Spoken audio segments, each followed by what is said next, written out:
Welcome, children. We are discussing the chapter Human Health and Disease. This is chapter 8 of class 12th biology. First session हम इसका complete कर चुके हैं first class. तो first class में हम health क्या है and how to maintain health, what are the factors affecting the health, और कुछ डिजीज़ के बारे में and mainly bacterial and viral disease जो आपके टेक्स्ट बुक में दिया हुआ है उसके बारे में हम डिस्कस कर चुके हैं. तो आज इस सेशन में हम डिस्कस करेंगे कॉमन इन्फेक्शियस डिजीज़. उसमें हम प्रोटोजुअन्स, हेलमिन्स एंड फंगल डिजीज़ के बारे में डिस्कस करेंगे और उसके साथ साथ हम प्रिवेंटिव कंट्रोल मेजर्स के बारे में भी डिस्कस करेंगे. तो चलिए देखते हैं कि इसमें जो लर्निंग यूनिट है हम आपको ऑलरेडी बता चुके हैं. These are the learning unit and we are in the second part. Okay, so what will be your learning outcome at the end of this session? You will be able to aware about some common infectious human disease and their causative organs. You can explain mode of transmission and possible symptoms of different infectious disease, mainly protozoan, helminths and fungal. Then you will be able to understand the different modes of preventive measures for the control of infectious disease. So before going to today's discussion, you are able to define the concept of being healthy and disease free, and you are able to state the important factors promoting good health. You are able to distinguish between infectious and non-infectious disease. You are able to define the term pathogen. Okay, on the basis of your this knowledge, let us start our discussion. So we'll discuss first about the protozoan disease. You know the protozoans are unicellular organisms, unicellular eukaryotes, belongs to the kingdom Protista. Okay, so here we'll be discussing about the protozoan disease. Already that is one is plasmodium and other one is amoebiasis. So here we'll be discussing amoebiasis because in previous session we have already discussed about malaria that is caused by plasmodium vivax, which is also a protozoan disease. Okay, so amoebiasis is also known as amoebic dysentery. So the pathogen which causes this type of dysentery is entamoeba histolytica. Okay, so this is the name, and how to write the name I have already told you in part 1. The mode of transmission is house flies. House flies are the mechanical carriers. Okay, so they just carry the pathogen. But जैसे हमने आपको बताया कि mosquito is female anopheles mosquito is required to complete the life cycle of Plasmodium.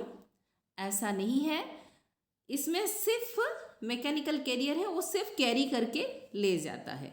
ठीक है, life cycle complete करने के लिए हाउस फ्लाई की जरूरत नहीं है. तो इसका एक ही होस्ट है, host is human being and house fly is simply the vector which carry the pathogen.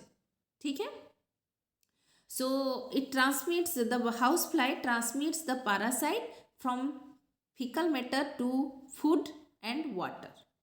तो हाउस फ्लाइज सपोज से इन्फेक्टेड पर्सन का स्टूल है तो फिकल मैटर है, फिकल मैटर में बैठता है, फिर वही फ्लाइज अगर उसका माउथ पार्ट्स में स्टिक कर जाता है पैथोजन, उसके अपेंडेजेस में स्टिक कर जाता है पैथोजन.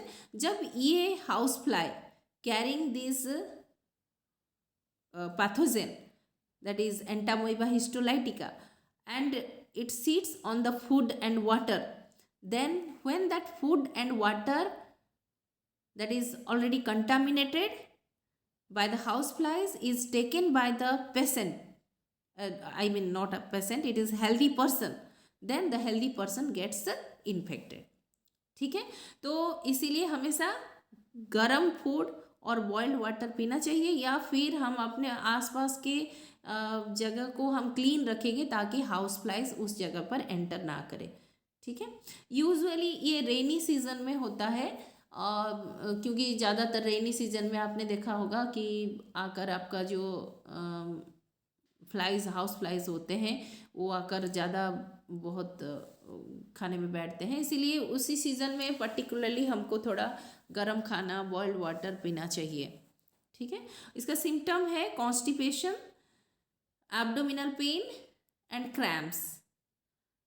एब्डोमिनल पेन होगा और क्रैम्प्स होगा and presence of mucus and blood clot in the stool.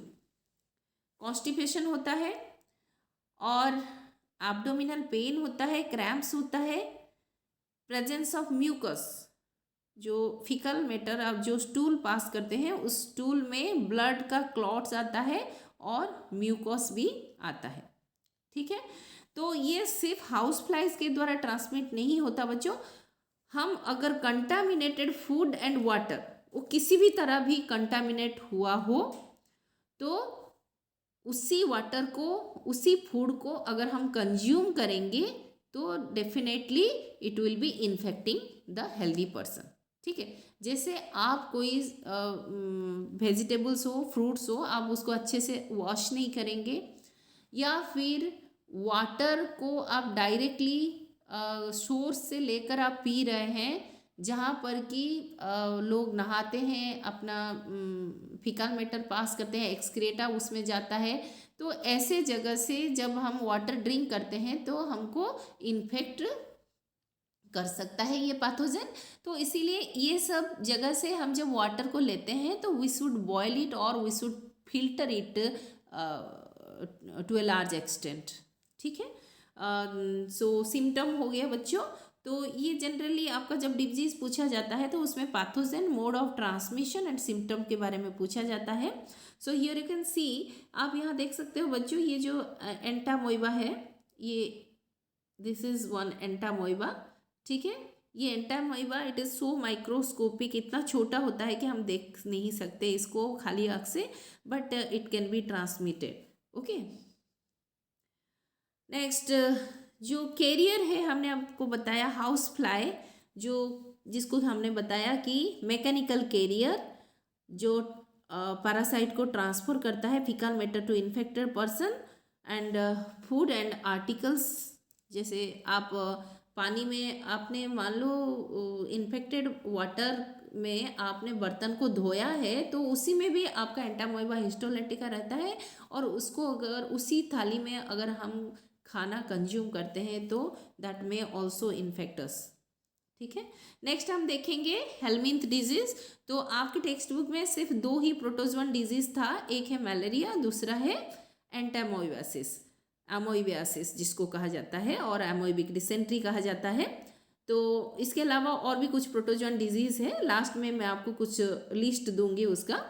Now helminth diseases, helminth you know this में भी प्लाटीहेलमिंथेस और नेमाटेलमिंथेस, ये दोनों ग्रुप को ये बिलोंग कर सकते हैं। एंड जो कॉमन है सबसे, वो है आस्करियासिस। आपके टेक्स्ट बुक में आस्करियासिस के बारे में दिया है, so I will be discussing about ascariasis. इसके अलावा बाकी जो हेलमिंथ है आप पढ़े हो बच्चों, जैसे टेप वार्म है, फ्लैट वार्म है, लीवर फ्लूक के बारे में पढ़ा है आपने, Taenia solium that is tape warm है, ये भी हमारे बॉडी में इन्फेक्शन क्रिएट करते हैं and they may also cause disease, infectious disease in our body. लेकिन उसके बारे में आपके बुक में डिटेल्स में नहीं दिया है, so I will be discussing ascariasis. ठीक है।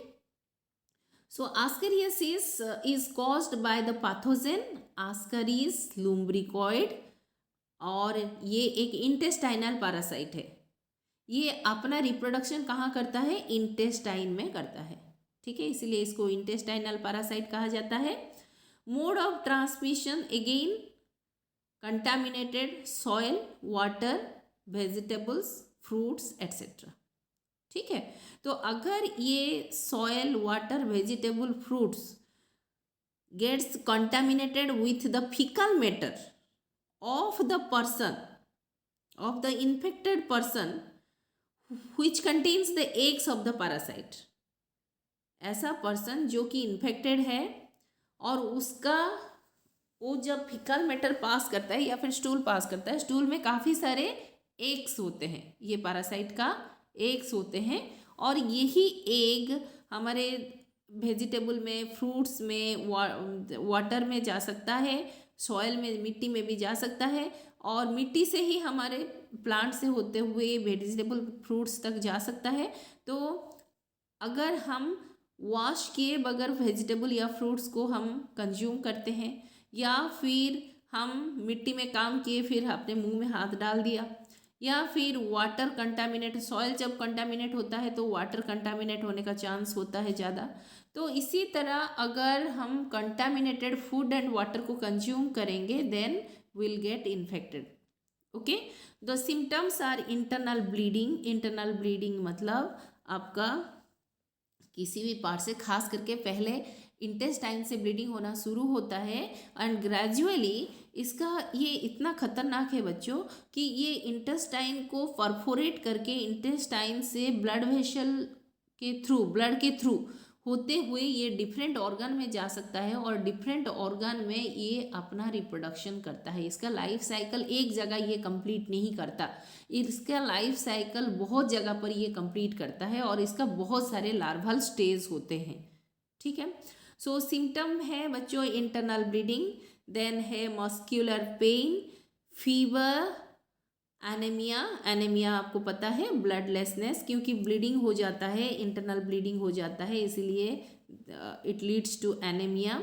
ब्लॉकेज ऑफ इंटेस्टाइनल पैसेज, जब ये रिप्रोड्यूस कर देते हैं तो इनका साइज जब बड़ा होता है तो छोटे होने पर भी ये क्या करते हैं, ब्लॉक कर देते हैं इंटेस्टाइनल पासेस को। और ये आप देख सकते हो बच्चों, हम आपको प्रैक्टिकल में भी दिखाए हैं आजकल इसका स्ट्रक्चर कैसे होता है, कितने बड़े बड़े होते हैं। ये छोटे साइज़ के भी होते हैं, लेकिन ये बहुत ही खतरनाक होता है बच्चों। यहाँ पर मैं आपको दिखाऊंगी, देखो किस तरह ये डिफरेंट ऑर्गन में माइग्रेट कर जाता है। आप देखो बच्चों, यहाँ पर ये this is the person who is infected, और इसका जो एक्सक्रेशन हुआ, एक्सक्रिएटा से ये चला गया एनवायरनमेंट में, और एनवायरनमेंट से ये एग चला गया हेल्दी पर्सन में। ठीक है, तो जब हेल्दी पर्सन में जाता है तो बाय ड्रिंकिंग वाटर और by consuming the uncleaned food, okay, then it goes to the small intestine. ठीक है, ये हमारे डाइजेस्टिव सिस्टम होते हुए स्मॉल इंटेस्टाइन में चला जाता है। फिर उसके बाद बच्चों ब्लड सर्कुलेशन से होते हुए ये पल्मोनरी माइग्रेशन कर सकता है, यानी लंग्स में जा सकता है। ठीक है, और ये क्या कर सकता है, ब्लड में ही ये आपका एसोनोफिल जो होता है, एसिडोफिल हम जिसको बोलते हैं, that is a type of WBC, तो उसका नंबर को बढ़ा देता है, और दैट कॉजेस एलर्जी कर सकता है। देन गॉट ऑब्स्ट्रक्शन, हम आपको ऑलरेडी बता चुके हैं कि इंटेस्टाइनल ऑब्स्ट्रक्शन करता है, इंटेस्टाइन को ब्लॉक करने लगता है। Then it also causes malnutrition. आपने अक्सर देखा होगा बच्चे मिट्टी खाने लगते हैं, ठीक है, या फिर बहुत मीठा खाने लगते हैं, तो तभी हमको समझ लेना चाहिए कि इसको मतलब बहुत ज़्यादा खाने को उसको मन कर रहा है, क्योंकि ये जो पैरासाइट है जो डाइजेस्टेड फूड जाता है उसको वो ऑब्जर्व कर लेते हैं। इसीलिए बच्चे को बहुत भूख लगता है, वो भूख में कभी कभी क्या होता है मिट्टी भी खा लेता है, अक्सर बच्चे चौक भी खा लेते हैं, so that leads to malnutrition. तो अगर इस तरह का सिम्टम दिखाई दे तो आप ज़रूर टेस्ट करवाइए, बच्चे का स्टूल टेस्ट करवाइए, और आपको पता चल जाएगा कि whether these symptoms are because of the presence of this parasite or not. Okay, तो ये आपके लंग्स में जा सकता है, हार्ट में जा सकता है, ब्लड वेसल में भी इसका इफेक्ट दिखा सकता है। That's why it is so dangerous. So from the beginning when as soon as the symptoms are seen in the patient, it should be treated. अभी हम देखेंगे दूसरा हेलमिंथ पैरासाइट के बारे में हम पढ़ेंगे, filariasis. Filariasis it is also known as elephantiasis. Elephantiasis इसलिए कहा जाता है क्योंकि ये जनरली हमारे जो लीम्स है उसको इन्फेक्ट करते हैं, और जिसकी वजह से मैं आपको पिक्चर दिखाऊंगी, जिसके वजह से एलिफेंट के पैर जैसा हमारे लिम्स बन जाते हैं, इसीलिए उसको एलिफेंटियासिस कहा जाता है। सो फाइलेरियासिस यानी elephantiasis is caused by the pathogen filarial worm. ये कॉमन नेम है, बट उसका साइंटिफिक नेम है ऊचेरेरिया। ऊचेरेरिया बैनक्रॉफ्टी एंड ऊचेरेरिया मालाई, ये 2 स्पेसीज है बच्चों। ये 2 स्पेसीज के द्वारा आपका फाइलेरिया कॉज होता है। एंड नेक्स्ट है आपका mode of transmission. It is transmitted by the bite of female culex mosquito. तो बच्चों मॉस्क्यूटो, हम जो एनाफिलिस मॉस्क्यूटो बोलते हैं, एक ही तरह का मॉस्क्यूटो नहीं होता, काफ़ी तरह के मॉस्क्यूटो होता है, जैसे aedes mosquito is there, then culex mosquito is there. तो बच्चों ये क्यूलेक्स मॉस्क्यूटो ज़्यादातर हमारे जो कोस्टल एरिया होता है वहाँ पर दिखाई देते हैं। और यहाँ पर मैं आपको फिर से बताना चाहूँगी, जिस तरह प्लाज्मोडियम वाइवाक्स को या फिर प्लाज्मोडियम स्पीसीज को अपना लाइफ साइकिल कंप्लीट करने के लिए फीमेल एनाफिलिस मस्क्यूटो की ज़रूरत होती है, ठीक उसी तरह ये जो फाइलेरियल वर्म है, दैट इज ऊचेरेरिया बैनक्रॉफ्टी और मालाई, इसको भी अपना लाइफ साइकिल कंप्लीट करने के लिए दोनों होस्ट की ज़रूरत होती है। ध्यान से सुनो बच्चों, human body and female culex mosquito. Female, you must write female, सिर्फ क्यूलेक्स मस्क्यूटो आप लिखेंगे तो ये गलत हो जाएगा answer. So you have to write female culex mosquito is the intermediary host, जिसमें कि उसका लाइफ साइकिल कंप्लीट करने के लिए ये होस्ट की ज़रूरत होती है। And that's why this culex mosquito, that is female culex mosquito is the carrier. ठीक है, ये कैरियर बन जाता है। और when it the carrier mosquito when bites a healthy person, then it transfers the और transmits the pathogen to a healthy person. So बच्चों ये फाइलेरियल वर्म का एक स्पेसिफिसिटी ये है कि it lives in the lymph vessels. आप जानते हो क्लास 10th में आप पढ़े हो कि blood and even 11th class में भी आप पढ़े हो, ब्लड एंड लीफ 2 तरह के फ्लूइड हमारे बॉडी में सर्कुलेट होते हैं।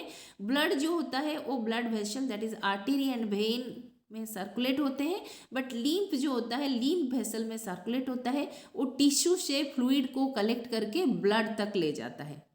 ठीक है, तो उसको कहा जाता है लीम्फ वेसल्स। और ये फाइलेरियल वर्म कहाँ रहते हैं? लीम्फ वेसल्स में रहते हैं। ये ब्लड में नहीं रहते, लीम्फ वेसल्स में रहते हैं। And usually of lower limbs, lower limb means पैर में रहते हैं। And it causes chronic inflammation of the organ in which they live for many years. तो जैसे जैसे ये लीम्फ वेसल्स में जमते हैं और अपना रिप्रोडक्शन करते रहते हैं, तो उनका नंबर इंक्रीज होता है, और ये जहाँ पर होता है उस जगह का इन्फ्लामेशन यानी स्वेलिंग होना शुरू हो जाता है उसी ऑर्गन का। ठीक है, और ये सालों तक उसी ऑर्गन में रहते हैं, और उसी ऑर्गन में जितना रिप्रोड्यूस करते हैं उतना वो स्वेल हो जाता है, जिसके वजह से हमारे लिम्फ जो होते हैं वो डिफॉर्म हो जाते हैं, और अक्सर ये जेनिटल ऑर्गन को भी इन्फेक्ट करते हैं, और जेनिटल ऑर्गन का भी डिफॉर्मेशन हो जाता है। तो ये देखो बच्चों, यहाँ पर इस पर्सन का जो लीम है, लोअर लीम as well as the genital organ, both are infected and how it has been deformed. अभी हम देखेंगे फंगल डिजीज। फंगल डिजीज में हम पढ़ेंगे रिंग वर्म के बारे में, और रिंग वर्म को छोड़ के काफ़ी सारे other fungal diseases are also there, but आपके टेक्स्ट बुक में रिंग वर्म्स के बारे में दिया हुआ है। Ringworms are not worms. बच्चों अक्सर आप कंफ्यूज हो जाते हो कि ringworms are worms. No, ringworms are the fungus. Okay, ringworms, इसका पैथोजन क्या है? What are the pathogen? What are the group of ringworms? What forms the ringworms? Ringworm आपका माइक्रोस्पोरम हो सकता है, ट्राइकोफाइटन हो सकता है, एपिडर्मोफाइटन हो सकता है। ठीक है, ये जो रिंगवर्म होते हैं बच्चों हमारे स्किन को इन्फेक्ट करते हैं। ठीक है, ये रिंगवर्म हमारे आपके टेक्स्ट बुक के हिसाब से 3 तरह के रिंगवर्म्स हम यहाँ पर डिस्कस करेंगे, माइक्रोस्पोरम, ट्राइकोफाइटन एंड एपिडर्मोफाइटन। ठीक है, तो अभी हम देखते हैं कि इसका सिम्टम क्या होता है। ये देखो बच्चों, ये देखो रिंग वर्म इस तरह के स्ट्रक्चर होते हैं। They are very means very so small in size, they are microscopic. आपको स्किन में होते हुए भी आपको पता नहीं चलता, बट हमको सिम्टम से ज़रूर पता हो जाता है। So its mode of transmission is from soil और by using towel, clothes, combs of the infected person. किसी के स्काल्प में जो आप बोलते हो ना डैंड्रफ हुआ है, so that dandruff is actually because of the ringworm. तो किसी को अगर डैंड्रफ हुआ है, उसी का टॉवल या फिर उसी का कॉम हम अगर यूज करते हैं तो वी ऑल्सो गेट इन्फेक्टेड। हमारे भी जो रूसी होता है वो हमारे बाल सर पे आ जाता है। तो इसी तरह जहाँ पर मान लो स्किन में हुआ है किसी को फंगल इन्फेक्शन, उसी का टॉवल अगर हम यूज़ करेंगे, उसका क्लॉथ हम यूज़ करेंगे तो उसके थ्रू हमको ट्रांसमिशन ये हो सकता है। तो ये बच्चों देखो ये स्किन पर किस तरह हुआ है, तो ऐसे पर्सन का देखो यहाँ पर किस तरह हुआ है। तो ऐसे पर्सन का जो यूज्ड क्लॉथ हम यूज़ करते हैं तो हमको वो इन्फेक्ट करने लगते हैं। तो अभी देखेंगे हम सिम्टम क्या होता है इसका। appearance of dry scaly lesions on various parts of the body such as skin, nails and scalp and intense itching। तो जहाँ ये इन्फेक्ट करता है वहाँ पर इचिंग होता है और खुजली के साथ साथ आपने देखे होंगे कि जो हमारे जो स्किन का ऊपर वाला हिस्सा वो निकल आता है।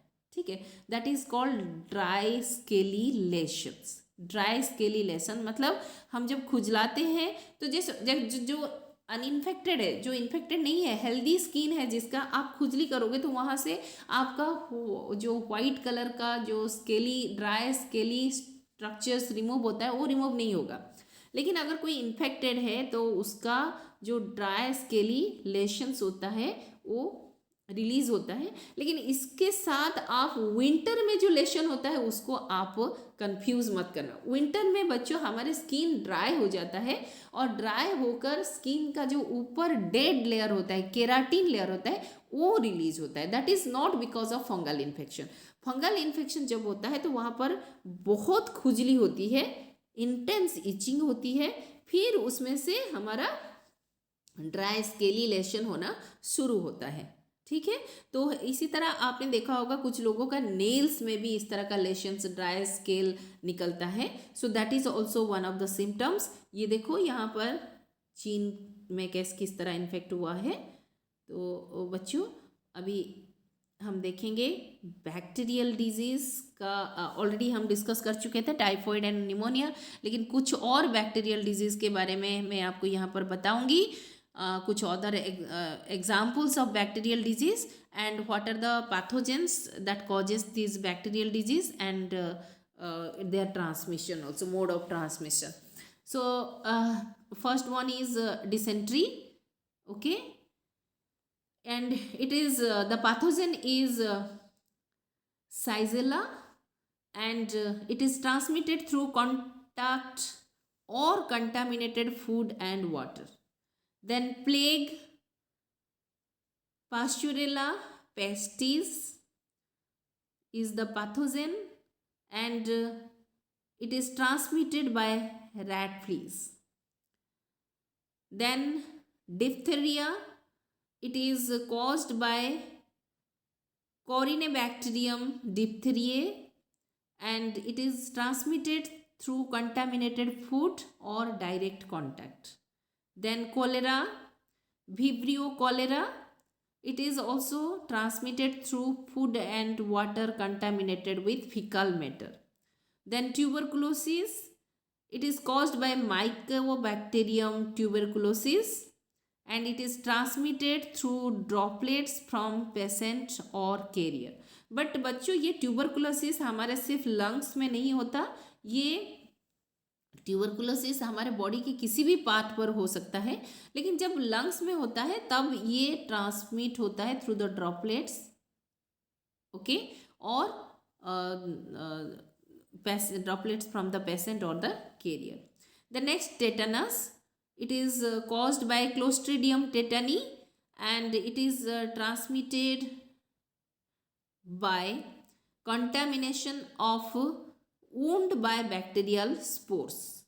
इसीलिए हमको अगर कहीं चोट लगता है तो अगर कोई जंक हुआ आयरन आर्टिकल से या फिर धूल से, मिट्टी से, या कहीं गिर गए आपको चोट आता है, तो आपको टेटनस इंजेक्शन तुरंत ले लेने के लिए कहा जाता है, क्योंकि किसी भी वक्त बैक्टीरियल स्पोर जो होते हैं, जो हवा में होते हैं, वो जाकर उस वुंड को इन्फेक्ट कर सकते हैं and they can cause the wound more severe, okay. Then next is whooping cough. It is caused by Brodella pertussis, and it is also transmitted through contact and droplets. Leprosy, it is also a bacterial disease, and it is caused by Mycobacterium lepra, and it is transmitted by direct contact. So these are the list of some common bacterial disease other than those we have already discussed in details. So let us see some of the extra viral diseases. Rabies, it is caused by rabies virus, transmission through rabid dogs, etc. Then dengue. Dengue is caused by dengue virus, and it is transmitted by the Aedes mosquito, biting of Aedes mosquito. Influenza, it is caused by influenza virus and transmission by coughing and sneezing, okay. Then measles, rubella virus, it is transmitted through droplets. Then German measles, it is also caused by rubella virus and it is transmitted through close contact. Mumps यानी जो हमारा गाल फूल जाते हैं, आपने अक्सर देखा होगा, तो that is caused by mumps virus and it is caused by airborne droplets. Then chickenpox, varicella zoster is the causal organism and transmission through airborne droplets. Then smallpox, it is caused by variola virus and it can be transmitted by direct contact. Then polio, जो कि हमारे country से already almost तो नहीं बताऊंगी, पूरी तरह eradicate हो चुका है. हमारा इतना मतलब वैक्सीनेशन हम इतना अच्छे से हमारे कंट्री में हुआ है, जिसके वजह से पोलियो को हम पूरी तरह इरेडिकेट कर दिए हैं. So still then polio virus causes polio में आप जानते हैं कि आपका जो हाथ पैर डिफॉर्मिटीज़ आ जाते हैं and it is transmitted through faecal matter and air, okay. Then chikungunya, it is caused by chick virus and it is also caused by biting of Aedes mosquito. Then avian flu, जिसको हम कहते हैं bird flu, आपने सुना होगा H1N1 H5N1 virus. तो H5N1 virus जो होता है दैट कॉजेस एवियन फ्लू. जब हम इन्फेक्टेड पोल्ट्री के साथ बर्ड के पास आते हैं तो ये कंटामिनेट कर देता है. उसी तरह swine flu H1N1 virus, it is caused in coming in contact with peaks, cough and sneeze of infected person. ठीक है. अभी हम देखेंगे प्रिवेंशन एंड कंट्रोल. तो सारे बीमारी के लिए कुछ कॉमन प्रिवेंशन एंड कंट्रोल हम दे रहे हैं यहाँ पर. पहला है maintenance of personal and public hygiene. Next, isolation and quarantine, elimination of vectors and their breeding places, protection against vectors and vaccination. तो सबसे पहला पॉइंट जो है मैं डिस्कस करूंगी बच्चों, maintenance of personal and public hygiene. अपने बॉडी को हमेशा क्लीन रखना है, खाने से पहले हाथ को धोना है, सोने से पहले मुंह को, हाथ को, पैर को साफ करना है। हम जब बाहर जाते हैं, बाहर से घूम के आते हैं तो हाथ पैर को साफ करना है, मुंह को साफ करना है, अपने फेस को भी वॉश करना है। ठीक है, इस तरह हम अपना पर्सनल हाइजीन मेंटेन कर सकते हैं। और साफ़ सुथरा कपड़ा पहनना है। और उसके साथ साथ अगर हम पब्लिक हाइजीन मेंटेन नहीं करेंगे, हम चाहे कितना भी पर्सनल हाइजीन मेंटेन करें, पब्लिक हाइजीन अगर मेंटेन नहीं हुआ तो पब्लिक से हमें ट्रांसमिशन हो सकता है। इसीलिए पब्लिक हाइजीन का भी ख्याल रखना हमारा ये एक as a social person, it is very very essential to take care of our surrounding, our environment. Then next is isolation and quarantine. अक्सर क्या होता है, किसी को अगर इन्फेक्शन हुआ, कुछ सिम्टम दिखाई दिया, तो क्या होता है, हम इतना केयर नहीं करते। खास करके बच्चों को मैं, आप तो स्टूडेंट्स हो, आपके बारे में बताऊंगी बच्चों, जब आपको फ्लू वगैरह होता है आप घर में रेस्ट लो, आइसोलेशन में रहो। घर के जो लोग होते हैं उनके साथ, फैमिली मेम्बर के साथ भी उनके कांटेक्ट में ज़्यादा मत आओ। और आप स्कूल अगर आते हो तो फ्रेंड्स के कांटेक्ट में आते हो and you are transmitting the disease. तो अगर कोई इन्फेक्शियस डिजीज़ होता है एंड आपको पता चल जाता है उसके सिम्टम से, तो आप खुद को आइसोलेशन में रखो, ये बहुत ही ज़रूरी है। देन नेक्स्ट, जिससे कि हम स्प्रेडिंग को रोक सकते हैं। Then next is elimination of vectors and their breeding places. जैसे हमने बताया house flies, culex mosquito, anopheles mosquito, aedes mosquito, अगर इनका ब्रीडिंग साइट क्या होता है जनरली इनके लिए, water, logging water, dirty water या फिर क्लीन वाटर, ये दोनों को हम अपने सराउंडिंग में, उनको स्टैग्नेंट वाटर को एकदम से रखना नहीं चाहिए। हम अगर ये ब्रीडिंग प्लेसेस, ये जो इनका ब्रीडिंग प्लेस होता है उसको अगर हम एलिमिनेट कर दें तो कैरियर कम हो जाएंगे और इसका स्प्रेडिंग भी कम हो जाएगा। सो प्रोटेक्शन अगेंस्ट वेक्टर्स से हमको, जैसे मस्क्यूटो के लिए हम क्या कर सकते हैं, मस्क्यूटो नेट और कुछ लोशंस भी मिलते हैं, उसको भी लगा सकते हैं। ठीक है, तो उससे कैसे खुद को बचाव करना है। मान लीजिए हमारे सराउंडिंग में स्टैग्नेंट वाटर है, हम उसको एलिमिनेट नहीं कर पा रहे हैं, but we can protect our self, हम खुद को प्रोटेक्ट कर सकते हैं। ठीक है, किस तरह हम प्रोटेक्ट करेंगे उसका एक डिटेल्स मैं आपको दे रही हूँ। देन नेक्स्ट है वैक्सीनेशन। कुछ डिजीज़ के अगेंस्ट में हमारा वैक्सीन ऑलरेडी डेवलप हो चुका है और बच्चों को पैदा होते ही उस वैक्सीन को दिया जाता है और कुछ साल तक and in regular interval these vaccines are given to the child, बच्चों को दिया जाता है और ये वैक्सीन देना बहुत ही ज़रूरी है। ठीक है, क्योंकि ये बहुत सारे इन्फेक्शियस फाटल डिजीज़, जो ड्रेडफुल डिजीज़ होता है, उससे बच्चों का बचाव करता है। नेक्स्ट है एंटीबायोटिक्स। अगर बीमारी हो गया तो हमको एंटीबायोटिक्स लेना है। अगर ये बैक्टीरियल या फंगल इन्फेक्शन है तो हमको एंटीबायोटिक्स लेना है। लेकिन वायरल इन्फेक्शन में भी हमको एंटीबायोटिक लेना पड़ता है, क्योंकि वायरल इन्फेक्शन से हमारा बॉडी जब वीक हो जाते हैं तो अपॉर्चुनिस्टिक बैक्टीरिया जो होते हैं इन्फेक्ट करने लगते हैं, इसीलिए उनके अगेंस्ट में हमको एंटीबायोटिक्स लेना पड़ता है। तो बच्चों ये कुछ मैं आपको टिप्स दे रही हूँ कि किस तरह हमारा जो वेक्टर्स होते हैं, खास करके मॉस्क्यूटो को किस तरह कंट्रोल करना है। So this is the integrated vector control approach for mosquito. तो इसके लिए हम क्या कर सकते हैं, पहला वाला है एंटी लार्वल मेजर, मतलब उसका लार्वल को ही हमको रोक देना है।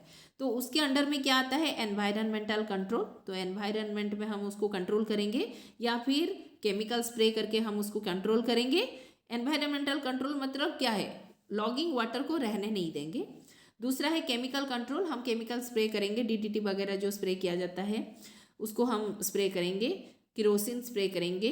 Then biological control, biological control, जैसे कुछ फिशेस होते हैं, वो फिशेस को अगर उस वाटर लॉगिंग एरिया में हम छोड़ देंगे तो वो फिश मॉस्किटो का लार्वा को खा जाते हैं, और इस तरह हम उसको कंट्रोल कर सकते हैं। This is anti larval measure, हम लार्वा को किस तरह मार सकते हैं। उसके बाद मान लीजिए एडल्ट बन गया लार्वा, तो एडल्ट को हम किस तरह मारेंगे, by, so this is anti adult measure. Space spray, जहाँ एडल्ट है वहाँ पर हमको स्प्रे करना है, बैगन वगैरह हम स्प्रे कर सकते हैं। Then residual spray, residual spray होता है हमारा जो बच जाता है, जो जो पानी बचा हुआ पानी है वहाँ पर हम स्प्रे कर देंगे। देन नेक्स्ट है जेनेटिक कंट्रोल। जेनेटिक कंट्रोल, अगर हम मच्छर में अगर हम बायोटेक्नोलॉजी के द्वारा उसका जेनेटिकली मॉडिफाई कर लेंगे उनको, या फिर मॉस्क्यूटो में ऐसा जीन छोड़ देंगे जिससे कि उसका ब्रीडिंग ही बंद हो जाए, तब उसका हम उसको जेनेटिक लेवल पे हम उसको कंट्रोल कर सकते हैं। Then protection against mosquito bite, mosquito bite के अगेंस्ट में हमको प्रोटेक्ट करने के लिए मॉस्क्यूटो नेट की ज़रूरत है, स्क्रीनिंग की ज़रूरत है, एंड रिपेलेंट की ज़रूरत है। देन लेजिस्लेटिव कंट्रोल, इसमें सिविक लॉ जो है उसको मानना चाहिए। तो ये था मॉस्क्यूटो कंट्रोल मेजर्स बच्चों। तो अभी थोड़ा हम देख लेते हैं कि हम आज इस सेशन में क्या क्या पढ़े। हमने पढ़ा amoebiasis, that is amoebic dysentery के बारे में पढ़ा, एंड इसका pathogen, then mode of transmission हमने डिस्कस किया, then ascariasis, how it is caused and how it is transmitted, then elephantiasis, filariasis, it is caused by Wuchereria bancrofti, Wuchereria malai, and it is transmitted by bite of female Culex mosquito vector. Ringworm, it is caused by Microsporum, Trichophyton, Epidermophyton, any one of these, and it is transmitted by direct contact through soil, contaminated cloth, combs, etc. Okay, तो अभी बच्चों ये session हमारा ख़त्म हो चुका है, लेकिन आपने क्या क्या ग्रास्प किया चलिए एक बार देख लेते हैं। मैं आपको कुछ क्वेश्चन दे रही हूँ। The organism which causes elephantiasis is a, क्या, प्रोटोजुआ, बैक्टीरिया, हेलमिंथ और वायरस। आप सोचिए, आंसर नेक्स्ट स्लाइड में है। Next question, the disease chikungunya is transmitted bye houseflies, Aedes mosquito, Anopheles mosquito, cockroach. Third question, a patient having the symptoms of constipation, abdominal pain, stools with excess mucus and blood clots, the person is suffering from malaria, typhoid, amoebiasis, filariasis. Fourth question, lower limbs and genital organs are affected due to the infection by Entamoeba, Streptococcus, Plasmodium, Wuchereria. Fifth question, a pathogen Microsporum affects skin, liver, stomach, lungs. तो your time starts now. आप answer करना शुरू कर दीजिए, and after answering this, now check your answer from here. So first question का answer होगा helminth, second question का है aedes mosquito, then next third is amoebiasis, fourth is wuchereria, and fifth skin. हमेशा बच्चों में जो क्वेश्चन दे रही हूँ, क्वेश्चन को पहले आप ट्राई करो, उसके बाद आप आंसर देखो। अभी कुछ होम असाइनमेंट दे रही हूँ, ये आपके लिए करना जरूरी है, आपके प्रैक्टिस के लिए, आपके रिविजन के लिए ये बहुत ही जरूरी है बच्चों। You have to do this. So list the symptoms of ascariasis. How does a healthy person acquire this infection? Next question, how larva of mosquito can be controlled through biological means? Third one, what are the various public health measures which you will suggest as safeguard against infectious disease? Fourth one, name the disease and causal organism of the given figure. ये figure देख के आपको बताना है, ठीक है। अगर आपने अच्छी तरह देखा है, वीडियो का अच्छी तरह सुना है, तो ज़रूर ये सारे क्वेश्चन का आप आंसर देख सकते हैं।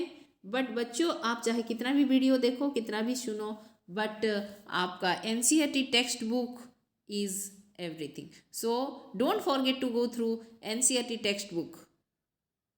So thank you very much for watching this video. Keep watching. Thank you once again. So हम नेक्स्ट टॉपिक डिस्कस करेंगे immunity and immune system. Okay, thank you once again children.